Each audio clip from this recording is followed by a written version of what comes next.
Today is the 2023 Thanksgiving Sunday. We received much grace through the Word today, and gratitude is our weapon and ability to overcome adversity. And the saints of Pyungkang must arm ourselves with faith of thanksgiving, and we will be able to overcome all the difficulties of the church. Some of you may remember, but last Thanksgiving Sunday, which was 1 year ago, it was the first Sunday where we started giving worship with a video sermon from our founding pastor for a second service. It was also the day when the breakaway side claimed that side had the right to preach, as well as conspired and attempted to divide the church. A year has passed already, and there is still a long way to go, but we have experienced much grace and perseverance through the work of God and His absolute sovereignty.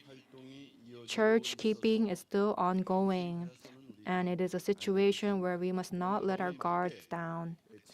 And the church keeping will continue and proceed according to ongoing situations. And we ask that,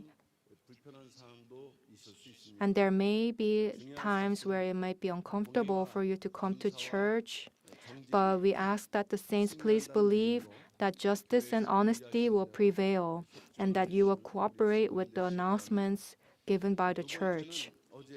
Second, yesterday, a Thanksgiving worship for the 90th birthday of Elder Min Gapsik, the wife of our founding pastor, was given through much grace, and many saints attended. During the 57-year ministry of our founding pastor,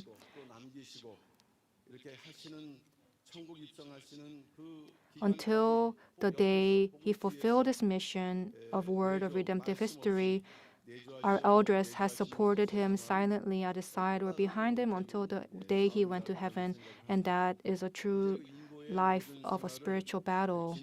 She has endured all the toilsome years and celebrated her 90th birthday, and please pray that she will continue to be healthy until her 100th birthday so we can give a Thanksgiving worship service then. And please pray for the elders and her family with love.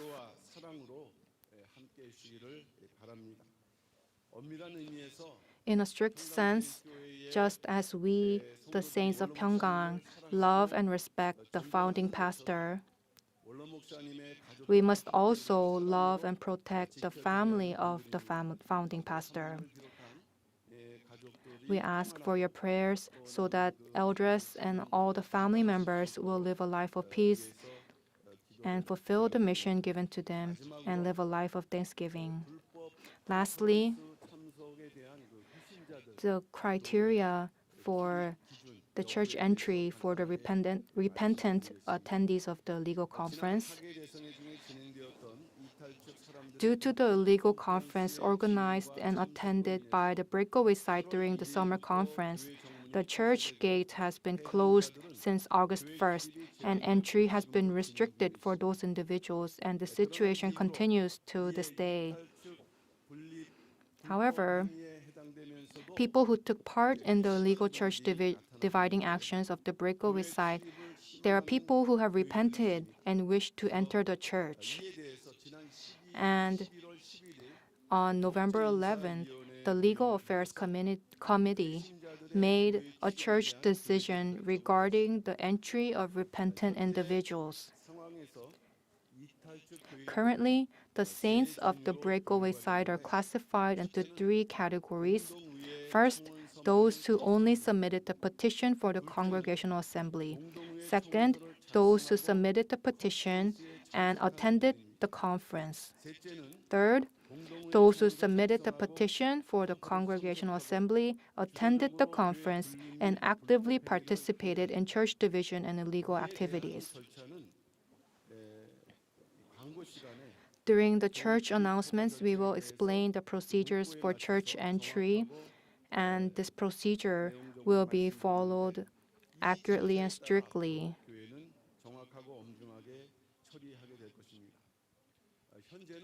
Currently,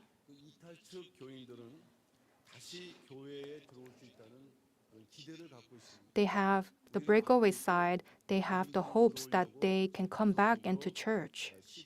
And they are continuing to try and do so.